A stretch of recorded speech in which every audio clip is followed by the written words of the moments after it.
बोली बाबा से सब मिल करी आगे हमारा ये सुनाई है।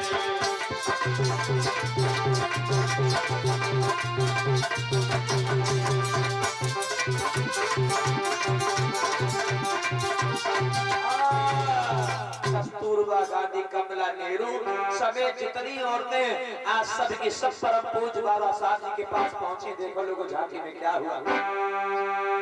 आज जैसे ही पहुंची बाबा साहब के पैरों में मोड़ पटक के माथों पटक के रो रो करके कहने लगी, बाबा साहब अम्बेडकर, बाबा साहब अम्बेडकर, मैंने अपने पति को बहुत समझाया, तुम तो जानते हो बाबा साहब, बापू जी के ऊपर, गांधी जी पर तो बुढ़ापा है, बुढ़ापे का असर है। और आप जानते हो कि इंसान पे जब बुढ़ापा आ जाता है तो बुढ़ापे में उसकी बुद्धि बच्चों की तरह हो जाती है। बचपना और बुढ़ापा एक बराबर होता है। उन्होंने बहुत समझाया लेकिन वो जिद से नहीं चल रहे हैं, वो अपनी जिद पर अड़े हुए। इसलिए मैं बहुत मजबूर हूँ। एक विनती है, क्या बोली? एक विनती है नाथ हमारी, वो तो झोली रही फैलाई।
जिद में अड़ा है कस्तूरबा पे दुख तो बड़ा है।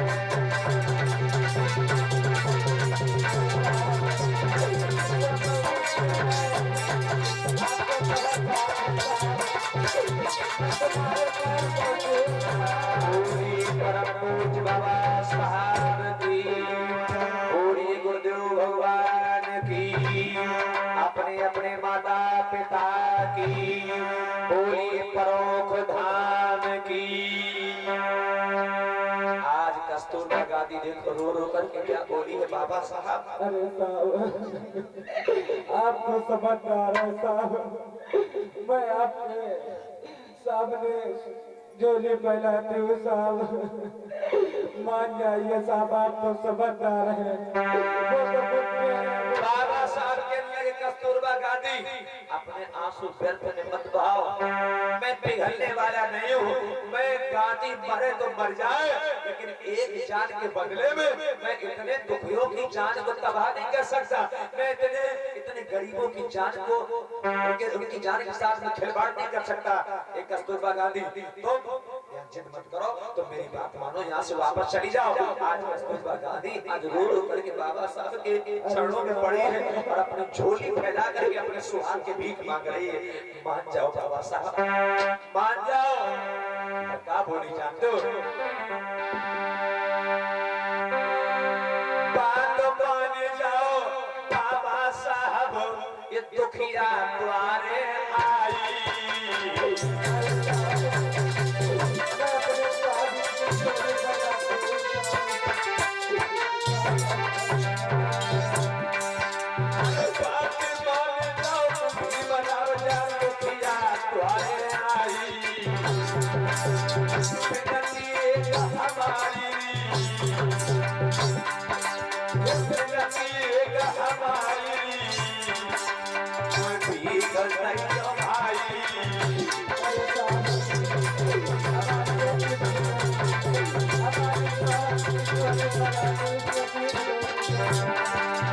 महाराज की नारी रोई गई अश्वाचार और रोई रोई बाबा साहब से रही है माताराज। कस्तूरबा रोई रोई के गए भीम बोलौना, कस्तूरबा रोई रोई के गए बाबा यम बोलौना, कस्तूरबा रोई रोई के गए बाबा यम बोलौना।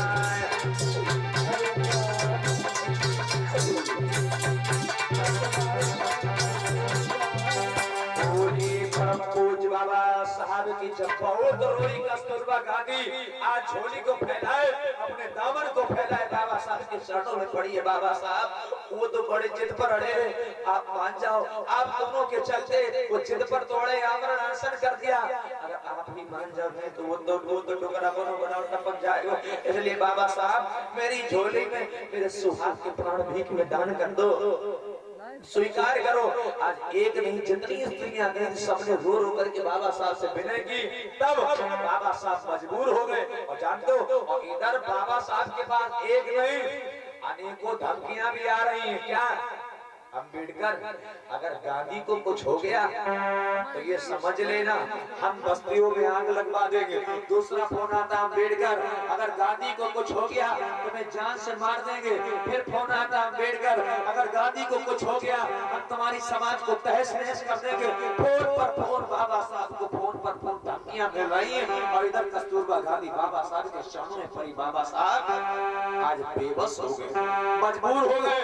बाबा साहब सोचने लगे जिस समाज के लिए, जिन लोगों के लिए मैं ये सब कर रहा हूँ, लड़ाई लड़ रहा हूँ, अगर मेरी समाज के साथ ही कुछ बुरा हो गया तो मैं क्या करूंगा? क्योंकि फोन पर धमकी आ रही है कि अगर तुमने अपना फैसला वापस न लिया अंबेडकर, अगर गांधी को कुछ हो गया तो समाज जो तुम्हारे लोग हैं ना, बस्तियों की बस्तियों में आग लगवा दी जाएगी, कोई जिंदा नहीं रहेगा। आज बाबा साहब को धमकियों पर धमकियां मिल रही। बाबा साहब बेबस हो गए, टूट गए। आज बाबा साहब पूना पहुंचे, पूना यरबदा जेल में जहां पर गांधी बैठा हुआ है। और इधर जैसे बाबा साहब पूना में पहुंचे, गांधी जहां पर बैठा हुआ है, तब गांधी और बाबा साहब के बीच में समझौता हुआ था कि 2 वोट नहीं तो 1 वोट का अधिकार हमें मिलना चाहिए, हमें उच्च शिक्षा का अधिकार मिलना चाहिए। हमारे समाज के लोग बहुत गरीब हैं तो इनको निःशुल्क शिक्षा का अधिकार मिलना चाहिए, हमें मंदिरों में प्रवेश मिलना चाहिए, हमें समाज में बराबर सम्मान मिलना चाहिए। एक नहीं, बाबा साहब ने अनेकों शर्तें रखी, इसमें कुछ शर्तें गांधी एंड कंपनी के लोगों ने स्वीकार की।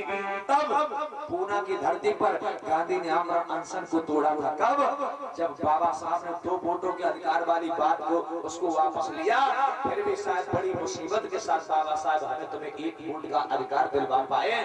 शायद खूब दारू पियो, लेकिन एक बात याद रखना, गांठ बांध लीजिए कि चुल्लू भर में उल्लू मत बन जाना। वोट और बिटिया हमेशा इज्जतदार के हाथ में देनी चाहिए। राह चलते इंसान को वोट और बिटिया मत दे देना। अगर रास्ता चलते इंसान को वोट दे दिया तुम्हारे 5 साल तुम्हें जूता जैसा भिगा कर मारेगा।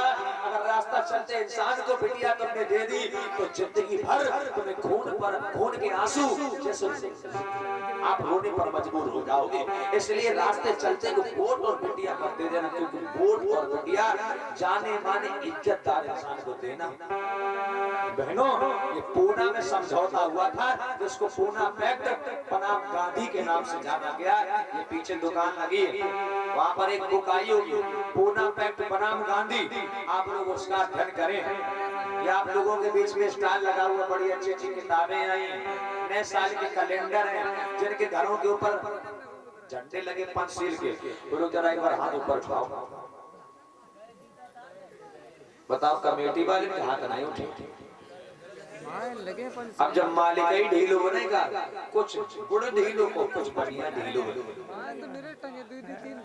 सबसे पहले जितने कमेटी वाले भैया, मुझसे रिक्वेस्ट है, निवेदन है हमारी कि हर घर के ऊपर पंचशील का झंडा जरूर होना चाहिए। क्यों साहब? आज के जमाने में झंडा ही डंडा लड़ाई है। जब तक जिनको झंडा डंडा ना है तो फिर उनकी कोई बात